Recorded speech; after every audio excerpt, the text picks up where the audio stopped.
আজকে আমার চলছে সাফাই অভিযান। গতকালই দেখলে মায়ের বাড়ি ভিডিও আগে ক্লিয়ার করে দিয়ে আজকে সকালেই আমি চলে এসেছি। এসেই ভাবলাম না আগে ঘরটা ক্লিন করি। বেসিক্যালি আমার এই কারণেই আসা যে ঘরটা পরিষ্কার করতে হবে, নয়তো আমি ওখানে 4-5 দিন থেকে তারপর আসতাম।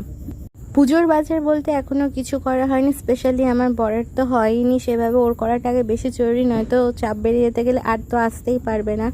সেই কারণে দুদিন পরে আমি আবার যাব মেনলি কেনাকাটা করার জন্যই।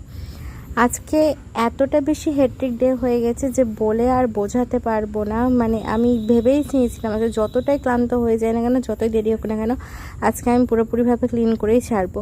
আর এই 1 মিনিটের ভিডিওতে তো সব শেয়ার করা সম্ভব নয়। তোষক বালিশ খাতা সবই রোদে দিয়েছিলাম, আর রোদে দেওয়া মাত্রই দেখছি আকাশে মেঘ করে সে বৃষ্টি চলে এলো। সে তো মুষলধারের বৃষ্টি শুরু। এদিকে আমার কাজ করতে করতে খিদে পেয়ে গেছে, তো আমি ছাতুগুলো একটু খেয়ে নিয়েছিলাম মাঝখানে। আর আজকে ভালো লাগে নতুন চাদর পাতি, নতুন চাদর পাতলে ঘরের লুকটাই চেঞ্জ হয়ে যায়, তাই না?